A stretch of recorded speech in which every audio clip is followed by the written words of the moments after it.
누가복음 19장 말씀을 같이 묵상하면서 이번 주에 묵상하면서 여러분과 참 같이 나누고 싶다라는 생각이 많이 들었습니다. 그래서 기도원을 계속 더 연결해서 할까 하다가 급하게 신약의 인물인 삭개오로 바꿔봤는데요. 오늘 삭개오라고 하는 이 세리장의 이야기 19장 말씀을 통해서 보호자가 있는 인생, 보호자가 있는 인생이라는 제목으로 같이 말씀 나누겠습니다. 성경은 삭개오를 두 단어로 표현하며 시작합니다. 자, 1절과 2절을 보십시오. 예수께서 여리고로 들어가 지나가시더라. 아마도 예루살렘으로 올라가시던 길이었던 것 같습니다. 예루살렘으로 가기 위해서 여리고라는 도시를 무조건 들러야 했습니다. 여리고로 들어가시다가 2절을 보십시오. 삭개오라 하는 사람을 만나게 되는데, 삭개오는 어떤 사람입니까? 삭개오라 이름하는 자가 있으니 세리장이요 또한 부자라. 성경은 삭개오에 대해서 두 단어로 시작합니다. 세리의 장이었고 그가 부자였다. 이 두 단어로 추론해 볼 수 있는 두 가지의 모습이 있습니다. 첫 번째는 겉으로 보여지는 모습인데, 소위 재물과 지위와 권력을 다 갖추고 있는 사람입니다. 부자라고 표현을 하죠. 거기다가 세리장이라고 하는데, 세리는 기본적으로 막강한 권력을 가진 사람입니다. 지금도 마찬가지이겠지만 돈을 좌지우지할 수 있는 사람에게 힘이 있습니다. 그렇지 않습니까? 돈을 좌지우지할 수 있는 사람에게 힘이 몰리게 되어 있죠. 세리는 그런 권한을 가진 사람이었습니다. 당시 이스라엘은 로마의 식민지였죠. 식민지였기 때문에 로마에게 세금을 내야 했습니다. 그런데 곧바로 로마에게 세금을 내면 반감이 생기잖아요. 안 그래도 식민지인데 그 로마에게 돈까지 바쳐야 하니까 반감이 생길 수밖에 없습니다. 그래서 로마는 어떤 정책을 쓰냐면, 그 식민지에 세금을 거둘 때 로마 사람을 보내는 게 아니라 그 지역 사람 중에서 세금 공무원을 세웁니다. 아주 똑똑한 거죠.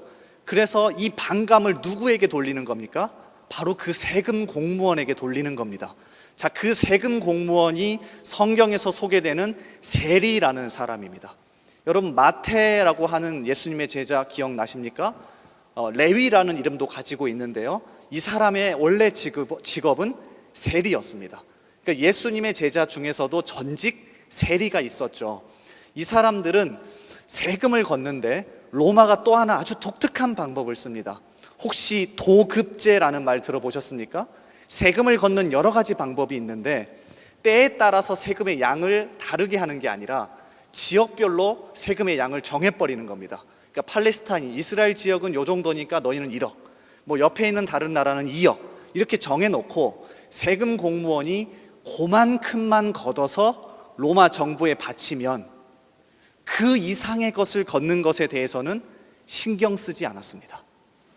이해가 되십니까? 적당량을 도급제라고 하죠. 정해놓고 세리들은 그만큼만 어떻게든 모아서 로마 정부에 보내면 되는 겁니다. 나머지는 자기들 주머니에 들어가게 되어 있습니다. 그러니까 세리들의 마음이 어땠을까요? 어차피 욕먹는 직업입니다. 어차피 매국노라는 욕을 먹는 직업이니까 뭐라도 챙기자? 돈이라도 챙기자는 생각에 원래 책정된 것보다 더 많이 걷어서 착복했습니다. 그리고 이게 거의 법적으로나마 그냥 묵인되다시피 했죠. 바로 그게 세리입니다. 그 중에서도 삭개오는 여리고라고 하는 큰 도시의 세리들의 장입니다. 그러니까 당연히 권력도 더 막강하고 재물도 더 많았겠죠. 아마 주변에 사람들이 많이 몰려들었을 겁니다. 왜요? 세금을 조금이라도 깎아보기 위해서. 겉으로 엄청나게 아부를 했을 거고요. 삭개오에게 키가 작음에도 당신 정말 멋있습니다, 당신 정말로 키가 커 보여요 라고 하는 이야기와 아부를 하며 세금을 깎기 위해 사람들이 몰려들었을 거예요. 이게 겉으로 드러난 세리장이요 부자라고 하는 삭개오에 대한 설명입니다. 자, 그런데 조금만 생각해 보면 또 그 외면에, 또 그 내면 속에 그림자도 있다는 걸 알 수 있습니다. 겉으로는 부자이고 권력이 많아 보이지만 뒤돌아서면 사람들이 삭개오를 향하여 손가락질했을 겁니다. 삭개오가 몰랐을까요? 알았을 겁니다.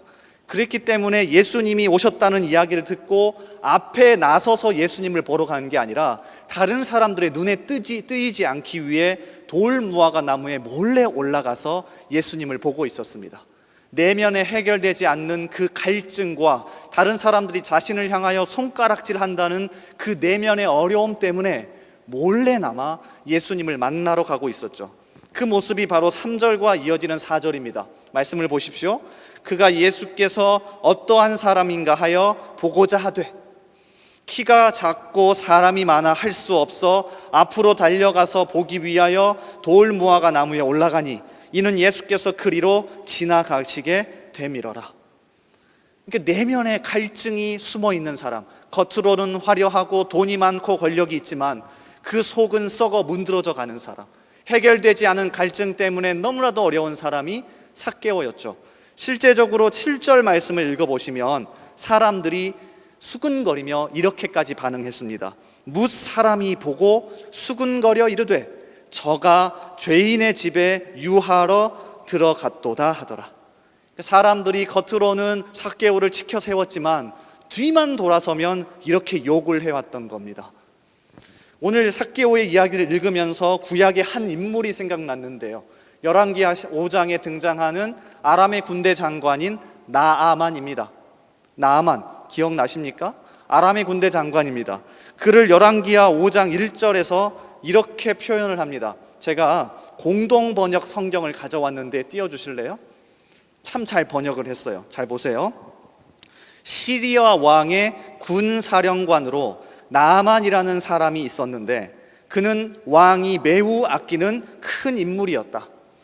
야훼께서 나아만을 들어쓰시어 시리아의 승리를 안겨주셨던 것이다. 자, 그런데 우리말 성경에는 이 말이 표현되어 있지 않은데 공동번역 성경은 이 반어적인 표현을 잘 썼습니다. 그러나 그는 나병 환자였더라.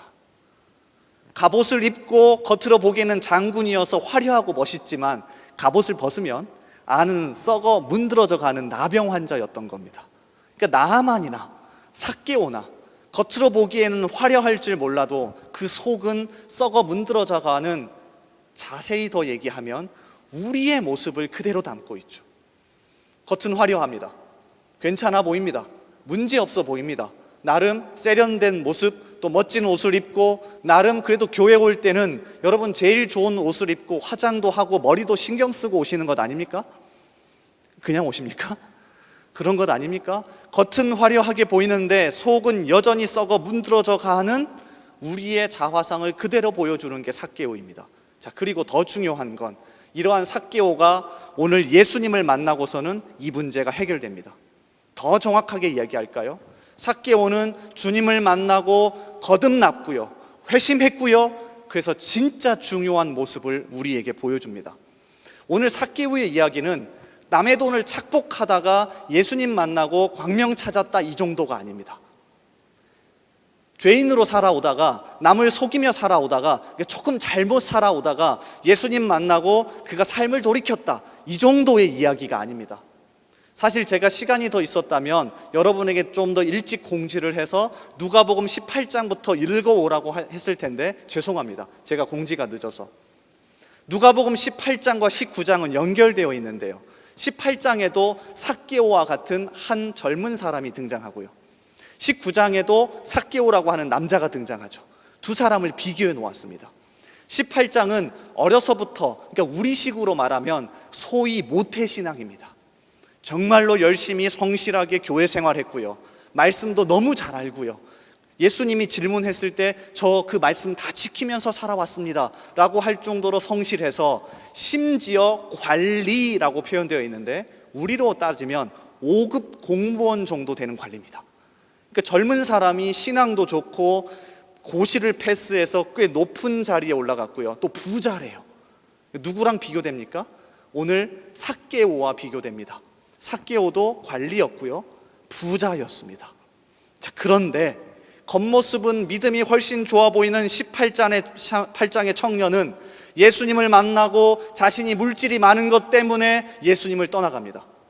그런데 19장에 나오는 삭개오는 겉으로 보기에는 죄된 길로 살아왔을지는 몰라도 예수님을 만나고서 완전히 달라집니다.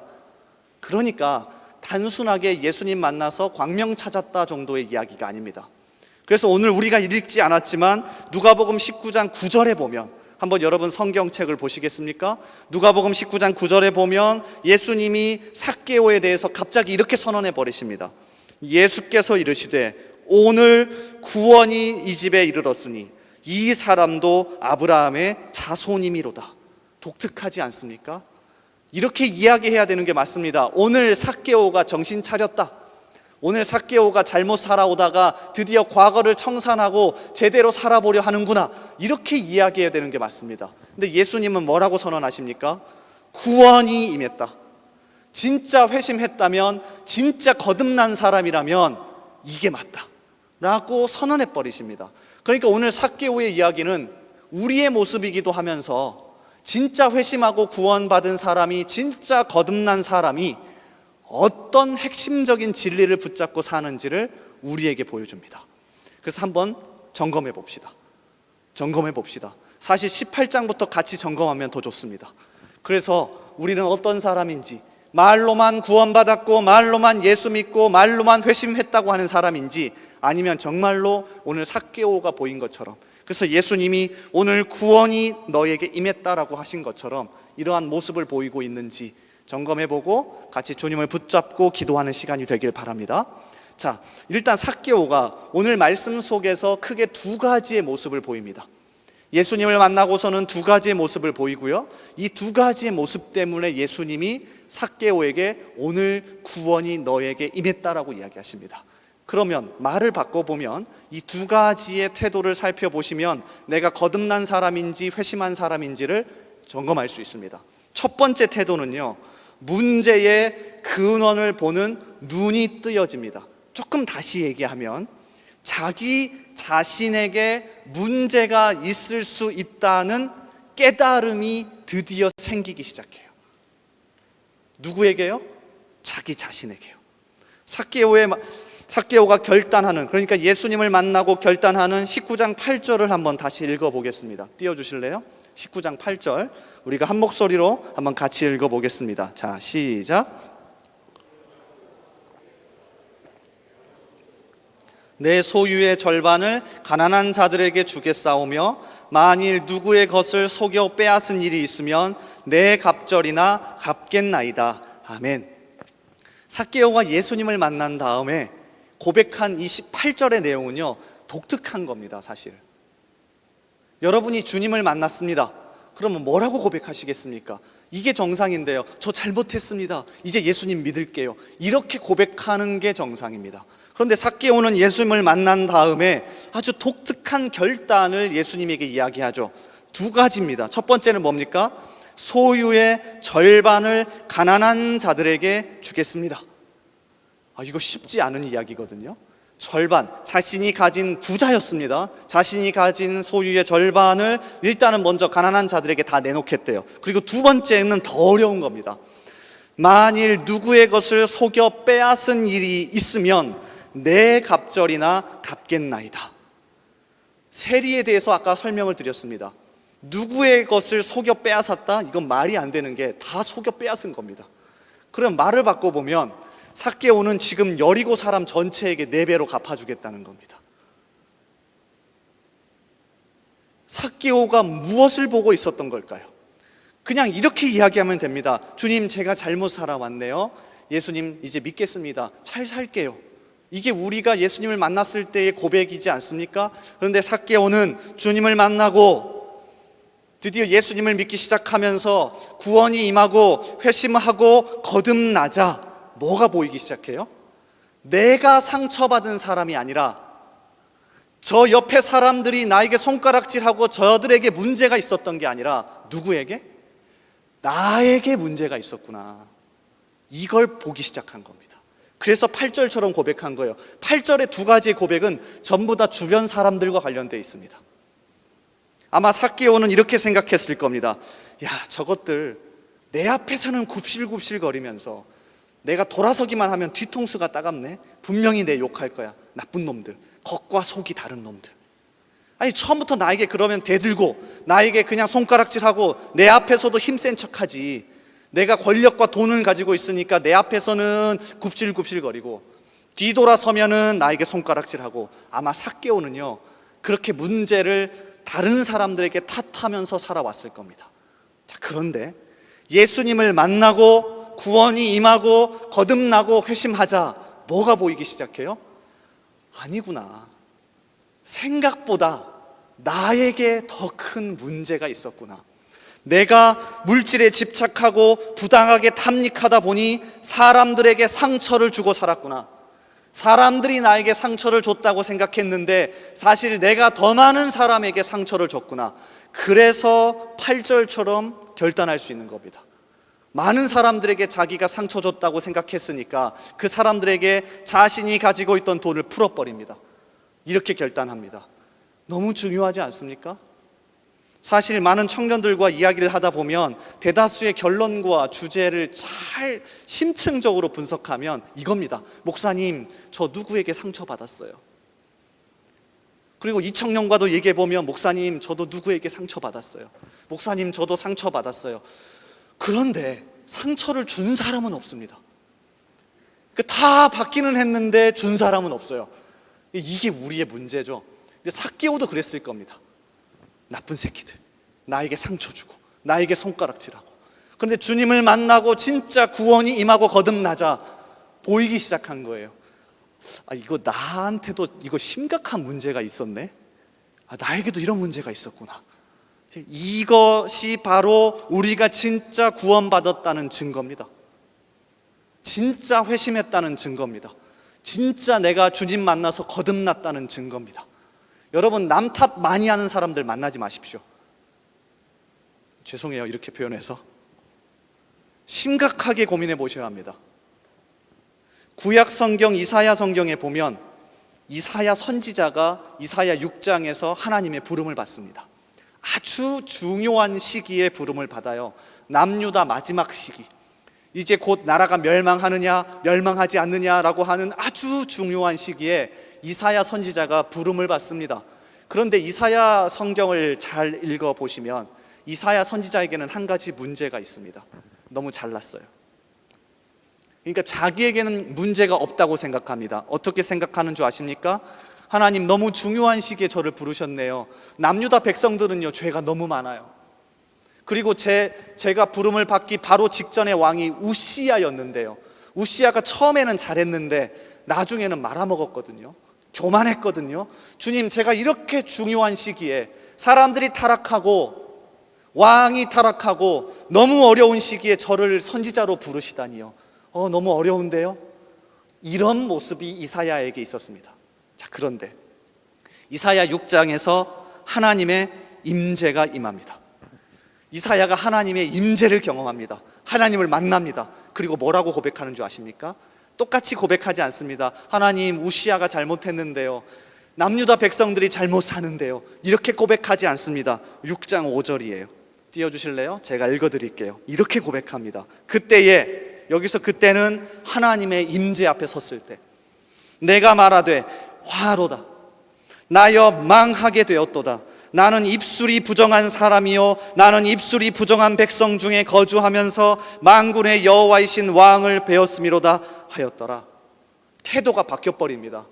하나님의 임재 앞에 서니 우시야 왕을 향한 손가락이 들어갑니다. 남유다 백성들을 향하여서 백성들이 타락했는데요 라고 했던 소리가 들어갑니다. 뭐라고 이야기해요? 하나님, 사실 제가 문제네요. 제 입술이 부정합니다. 제가 진짜 나쁜 놈이네요. 저에게 문제가 있네요 라고 하나님 앞에 고백합니다. 그러니까 이게 하나님 앞에 섰던 사람들, 진짜 거듭나고 회심했던 사람들의 한결같은 특징입니다. 우리는 어떻습니까? 이 삭개오의 모습, 또 이 이사야 선지자의 모습을 한번 나의 삶에 빗대어서 점검해 보셔야 하는 것 아닙니까? 제가 다른 교단 목사님이긴 한데 참 좋아하는 분이 있습니다. 제가 좋아하는 사람 많은 건 아시죠? 이분이 나희수라고 하는 목사님인데 목동 지구촌 교회에서 예비 커플을 대상으로 사역을 하세요. 뭐 결혼 예비 학교, 뭐 신혼 부부 학교 이런 거 있잖아요. 이분이 군목 시절에 우연찮게 알게 되어서 지금까지도 가끔 메일을 보내주십니다. 그러니까 어떤 메일을 보내주시냐면 제가 젊은이 사역을 하니까 이 예비 부부들과 젊은 사람들에게서 이제 가르치다가 일어난 여러 일화들을 저에게 메일로 보내주시는데 인상 깊어서 저장해 놓은 것 하나가 있습니다. 한번 들어보세요. 신혼부부래요. 신혼부부. 아내가 남편을 전도하여 결혼한 부부가 있었습니다. 그런데 아내가 외도하여 이혼을 하게 되었는데 아내의 전도를 받은 남편이 이제 더 이상 교회에 나갈 이유가 없다고 생각했습니다. 우리 자매님들 이러시면 안 됩니다. 그러니까 아내가 남편을 전도했는데 바람을 핀 겁니다. 아내가 말도 안. 그러면 남편은 실족해버립니다. 믿음을. 그래도 이 남편이 괜찮은 게 마지막으로 딱 한 번만 교회에 나가서 하나님께 작별 인사나 드리자고 생각했다.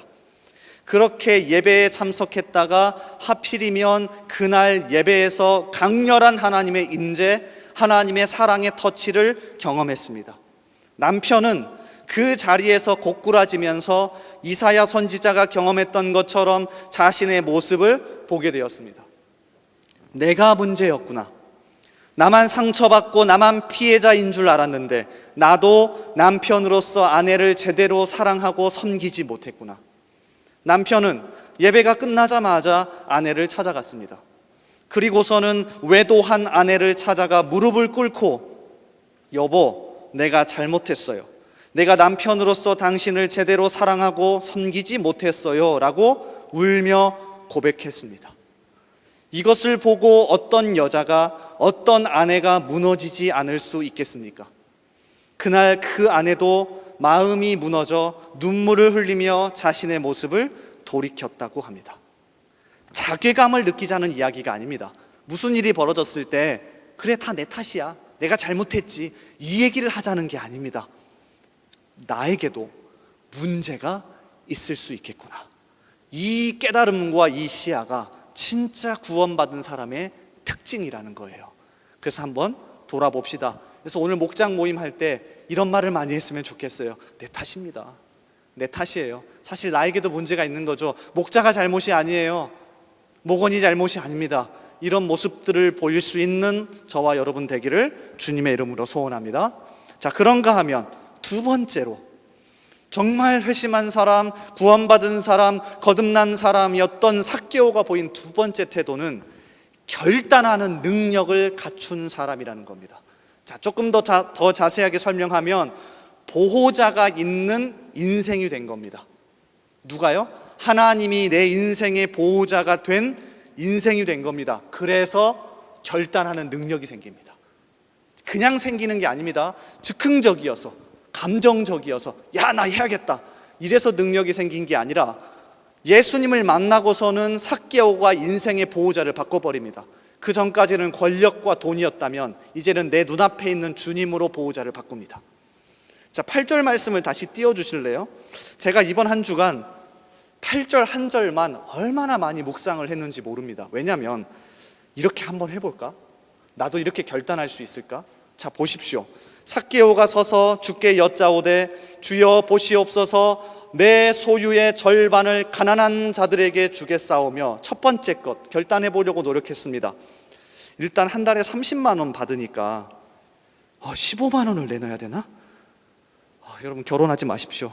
한 달에 30만 원, 이 자리를 빌어서 용돈을 좀 올려주셨으면 좋겠어요. 우리 아내가 보고 있다면. 아멘, 감사합니다. 누구지 몰라도. 제가 진짜로 실제로 30만 원에서 15만 원은 일단 한 달에 매달? 그런데 할 수 있겠더라고요. 할 수 있겠어요. 그래서 조금 싼 거 먹고 한 6천 원, 5천 원짜리 먹고 할 수 있겠더라고요. 그런데 두 번째, 누구의 것을 속여 빼앗은 일이 있으면 4배로 갚아준다? 예를 들면 앞에 있는 간사님이 뒤에 있는 용민이에게 100만 원을 착복했어요. 이러시면 안 되긴 하지만, 그렇죠. 그럼 400만 원으로 갚아줘야 된다는 겁니다. 이런 게 한둘이 아니에요. 가능하겠습니까? 어떻게 이렇게 결단할 수 있을까? 거기다가 삭개오가 구약의 율법을 몰랐던 사람이 아닙니다. 물론 삭개오가 말씀에 대한 이 갈망과 또 말씀을 연구하는 게 부족했을 수는 있지만, 삭개오는 평생 손가락질 받고 욕먹었던 사람이잖아요. 그래서 이 세리라는 직분을 어떻게 하면 공식적으로 깨끗하게 만들 수 있을까를 고민을 많이 했을 겁니다. 방법이 있습니다. 구약 율법에 보면 속건제라고 하는 게 있죠. 남의 것을 착취하거나 남에게 피해를 준 게 있으면 정확하게 얼마를요? 5분의 1을 더해서 갚아주면 율법적으로 죄가 없어집니다. 삭개오가 이걸 몰랐을 리가 없습니다. 고민을 많이 했을 거예요. 내가 돈도 좀 있는데 5분의 1이면 20%, 120만 원 괜찮겠다. 100만 원을 착복했으면 120만 원. 이런 생각을 삭개오가 안 했을 리가 없습니다. 이해가 되십니까? 그런데 그 정도가 아닙니다. 그 정도가 아니에요. 아니, 예수님에게 정확하게 이렇게 고백해야죠. 소유의 절반을 가난한 자들에게 주겠사오며, 요거 할 수 있어요. 제가 착복한 일이 있으면 구약 율법에 따라서 5분의 1을 더해서 갚겠습니다. 이렇게 하면 훨씬 논리적이고 이성적인 결단 아닙니까? 그런데 그 정도가 아니었던 겁니다. 삭개오가 만난 주님은, 삭개오가 경험한 거듭남과 회심과 구원은 그 정도가 아니었던 거예요. 논리적으로 이성적으로 생각해서 내가 요 정도는 할 수 있겠구나, 자, 이런 차원이 아닌 겁니다. 아예 보호자를 주님께 맡겨버린 겁니다. 주님, 지금까지 제가 가진 권력과 돈이 저의 보호자였습니다. 저를 지켜줬습니다. 그런데 똑똑히 보세요. 이제 당신에게 다 넘겨버리겠다는 결단입니다. 이해가 되세요? 8절은 예수님을 향한 처절한 외침입니다. 주님, 보세요. 저 이제 보호자 없습니다. 돈 다 넘겨버릴 거예요. 당신이 내 보호자입니다. 당신이 이제 나를 책임지는 사람입니다. 이게 삭개오가 경험한 구원이었습니다. 삭개오가 경험한 거듭남이었습니다. 삭개오가 경험한 회심의 능력이었습니다. 우리에게 왜 결단의 능력이 없는지 아십니까? 수많은 것들을 결단합니다. 결단하지 않는 사람이 어디 있겠습니까? 적어도 사람이라면 이렇게 예배를 열심히 드리는데 한 가지는 결단하겠죠. 그리고 연초면 얼마나 많은 것들을 결단하십니까? 은혜 받으면 또 얼마나 많은 것들을 결단하십니까? 오래 가던가요? 오래 가지 않습니다. 사실 작년 초에 김반성 목사와 함께 결단한 것 한 가지가 있었습니다. 영어 공부하자 우리. 그리고 제가 먼저 책 한 권을 샀어요. 강성태라는 분 아시나요? 그 유튜브에 나와가지고 막 이렇게 뭐 공부 가르치고 하시는 분이 있는데, 안경 쓰고. 이분이 그 파란색으로 된 책 아세요? 영단어 어원편이라고 좀 괜찮은 책을 냈더라고요. 그래서 제가 먼저 사고 이걸 소개해 주면서 좋다고 샀습니다. 우리 공부하자. 하루에 한 챕터씩 하자. 아직까지 1년 반이 지났는데 책꽂이에 꼽혀 있습니다. 한 번을 떼서 보지 않아요. 결단은 많이 하는데 실행에 옮기기는 어렵죠. 만약에 김 목사와 제가 영어가 나의 인생의 보호자라고 넘겨버렸으면 매일같이 했을 겁니다. 요 차이입니다. 우리의 보호자가 누구인지에 따라서 결단의 능력이 생기느냐 생기지 않느냐에 있습니다. 여러분, 하나님이, 주님이 진짜 여러분의 보호자가 되십니까? 아멘입니까?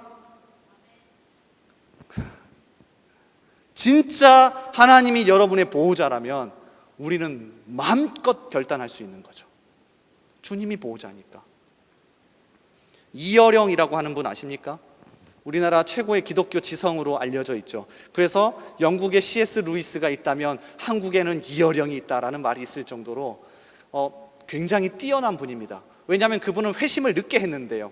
그 전까지는 우리나라 문학계의 최고봉이라고 불리웁니다. 이분의 딸이 목사님이셨습니다. 그래서 자기 아버지를 계속해서 복음을 전해서 회심시키려고 얼마나 노력을 많이 했는지 몰라요. 결국에는 이게 결실을 맺어서 회심하게 되는데, 이민아 목사님은 아쉽게도 병에 걸려서 2012년 돌아가셨습니다. 근데 이 과정 가운데서 이어령이라고 하는 사람이 굉장히 독특한 것 하나를 깨닫는데, 오늘 삭개오와 아주 비슷합니다. 그래서 그분이 쓰셨던 글 몇 구절을 제가 가져왔는데 한번 들어보십시오. 딸이 아팠을 때 처음 들었던 생각은 교만함이었답니다. 내가 우리나라에서 위치도 있고 아는 사람도 많고 돈도 많기 때문에 너가 걸린 병 정도는 고칠 수 있다라는 자신감이 있었대요. 그래서 이렇게 고백합니다. 인간의 한계와 허물을 이렇게 느끼면서도 창조와 부활을 안 믿었습니다.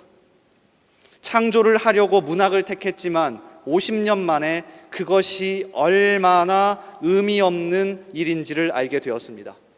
텅 빈 내 방이 마치 사원처럼 느껴졌습니다. 절대 고독 속에 멈추어 있을 때 평생 처음으로 바깥에서 오는 힘이라는 것을 느꼈습니다. 그리고 아파 누워있는 이민아 목사에게, 딸에게 이렇게 고백했답니다. 나의 지식과 돈이 너를 구하지 못했다. 나의 지식과 돈이 너를 구하지 못했다. 이게 딸에게 던진 첫 번째 고백이었답니다. 정말 너가 주님 안에서 평안함을 얻었다면, 새로운 생명을 얻었다면 나의 무기력함이 증명된 것 아니냐. 내가 이 무력함에 매달려 지금까지 살았구나. 우리 동행하자. 지금 자신은 없지만 네가 시력을 잃어가면서, 이 딸이 병을 얻어 아프면서 시력까지 잃어버린 겁니다. 시력을 잃어가면서 본 그 빛을 나에게도 보이게 해주지 않겠니? 그렇게 딸이 죽음을 맞이했고요. 이 과정에서 이어령 씨는 완전히 회심해서 예수님을 믿게 됩니다. 그리고 나서 회심한 이후에 쓴 첫 글이 바로 이겁니다. 평생 나를 지켜주던 지식과 돈을 그 순간 내려놓고 내 딸이 그렇게 사랑하던 하나님을 내 인생의 보호자로 받아들였다. 역시 지식인이라 그런지, 글을 썼던 사람이라 그런지 표현이 멋있죠. 평생 나를 지켜주던 지식과 돈을 그 순간 내려놓고 내 딸이 그렇게 사랑하던 하나님을 내 인생의 보호자로 받아들였다. 저는 이게 진짜 구원받은 사람의 모습이라고 생각합니다.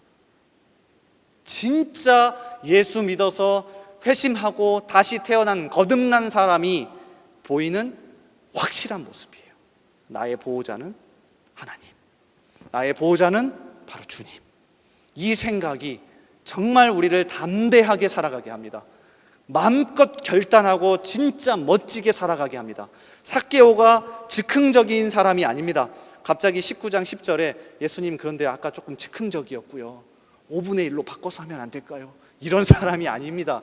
그가 이 순간 바로 이어령 씨가 경험했던, 평생 내가 붙잡았던 것을 내려놓고 주님을 내 보호자의 자리에 앉혔던 거죠. 저와 여러분에게 이러한 은혜가 예배 올 때마다 다시 경험되어지길 바랍니다. 오실 때마다 말씀을 나누고 찬양하고 기도할 때마다 주님, 당신이 내 보호자잖아요. 당신이 나 보호자잖아요. 책임지십시오. 당신께 부르짖으며 붙잡으며 나아가겠습니다. 이런 정신이 회복되기를 주님의 이름으로 소원합니다. 글 하나를 읽어드리며 마칠까 합니다. 제가 참 잘 듣는 설교자 중 하나인데요, 분당 우리 교회를 담임하는 이찬수 목사님입니다. 이분이 짤막하게 이런 글을 남겼는데요, 띄워주실래요? 제가 읽어드리고 오늘 말씀을 마치겠습니다. 모든 인생은 위기다. 나는 한국에서 손꼽히는 재벌도 만나봤고 내노라는 권력가도 만나봤다. 그런가 하면 지하 단칸방에 사는 사람도 만나보았고 하루하루 먹고 살 걱정에 쉴 틈 없는 사람들도 많이 만나보았다. 그러면서 내가 발견한 진리는 고통, 총량, 불변의 법칙이었다. 대궐 같은 곳에 살든 지하 단칸방에 살든 상관없이 그 내용이 다르고 질이 달라서 그렇지 모든 사람은 다 각자에게 주어진 인생의 무게가 있다. 그렇기 때문에 인생을 고통이 없는 자와 있는 자, 위기가 없는 자와 있는 자로 나누는 것은 정직한 분류가 아니다. 그렇다면 인생은 어떻게 분류할 수 있는가? 삶의 무게와 고통은 모든 인생에 드리워지는데 그럴 때 그 아픔을 하소연할 보호자가 있는 인생인가? 어떤 보호자도 없는 인생인가로 나누어지는 것이다. 예배 나올 때마다 보호자 되시는 하나님을 만나는 감격이 있기를 주님의 이름으로 축복합니다. 우리 다 같이 찬양하며 더 깊은 기도의 자리로 나가길 원하는데요, 우리 자리에서 일어나서 같이 찬양합시다. 일어나 보실래요? 일어나서 결단하는 마음을 담아서 주만 의지해 라는 찬양을 할 겁니다. 하나님, 제가 의지한 모든 그 자리에 다 내려놓고 주만 의지하겠습니다. 하나님을 내 보호자로 받아들이겠습니다. 이런 마음으로 함께 찬양하며 주님 앞에 나아가겠습니다. 의지했던 모든 것 변해가고 함께 찬양합니다.